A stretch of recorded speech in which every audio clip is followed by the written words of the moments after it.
Sister, you've been on my mind. What's goody? If you're here, I know your higher self brought you, and I am so excited to support you along your awakening. My name is Ngami Snow, but the streets call me Snow. This is Biko, my son. He doesn't want to be apart from me at the moment, and I really need to get this content out. So he will be co-hosting today.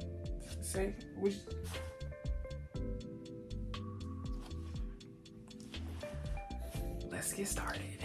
This is the first installation of my Rebirth series. So the theme of this entire series is rebirth. Rebirth is the process of evolving into the version of yourself that has the life that you desire. Aligning with your desired timeline is the most necessary step in manifesting anything. Plus, it feels really good to show up as your higher self instead of your bitter past. No shade. Only you, and you only decide everything you are, child. And I ain't here to tell you what to choose, but I am here to tell you that you have a choice. So, let's get started. Unhand me. Is it good? The first step, and the step we're gonna go over today to rebirth, is self-connection. Self-connection is the process of getting a deep understanding of who you are. Now, you may feel like you already know who you are, and you do. You know your pain, you know your story, you know your accomplishments and your gifts. Self-connection is about knowing who you are in the absence of all of those things. I may have never talked to you personally, but I know at your core you are a person who is worthy of everything. Self-connection changes you from a person who knows their story to a person who writes their story. You know, a little bit. Yeah, okay. To kickstart your self-connection, we're gonna start with a self-connection exercise. I want you to get alone by yourself. You should do this early in the day so you don't fall asleep, or you could do it in a sitting position instead of a laying down position. That'll help as well. So the first thing you wanna do is close your eyes, then take 5 deep breaths. 5 is the number of change. Once you close your eyes and you take your 5 deep breaths, I want you to completely stop thinking.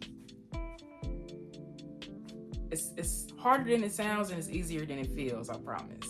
Some thoughts will persist even though you're trying to silence your internal monologue.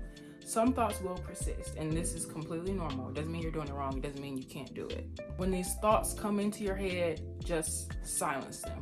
Just ignore them. So if you think, what am I gonna cook tonight? Make the conscious decision to not figure it out right now, because right now we're sitting in stillness. Give the thoughts that come in a voice, but deny them power, because you have the self-control to give energy to what you want to give energy to. Give your thoughts the voice, but deny them the power. It takes a lot of self-control and strength to operate outside of our internal monologue, and you just did.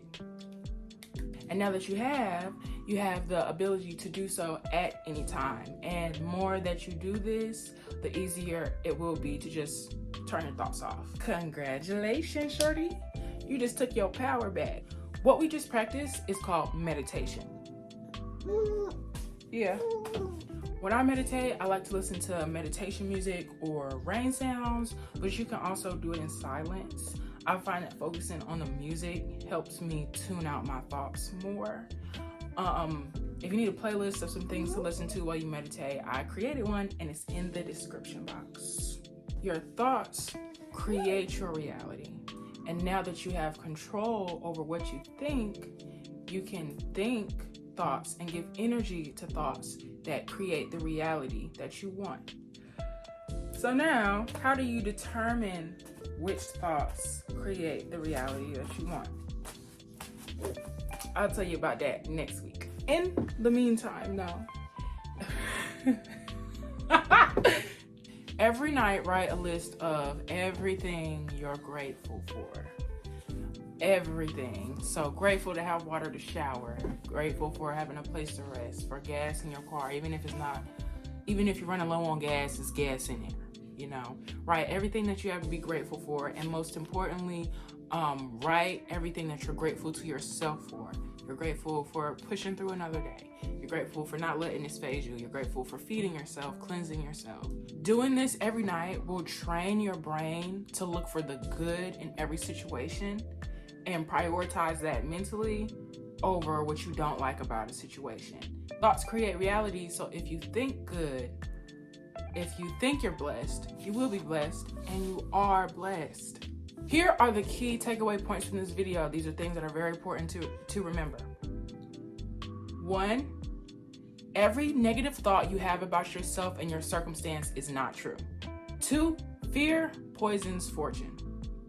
3, failure is not an option, it is a choice. And 4, you are worthy of everything that you desire. And Eric, thank you for choosing yourself today. This is a 4-part series, so you can catch the next installation of this series next Thursday at 8 p.m. Eastern Standard Time. Well, every Thursday. Yeah. If this video gave you a new perspective, give me some perspective by subscribing and liking, so I know that it helped and that you'd like to see more. Now, I know more than anyone that self-work is work. So if you need to vent or if you need some help, you can reach out to me anytime via my socials. My socials are in the description box. Meet me here next week, my love. I have so much to tell you.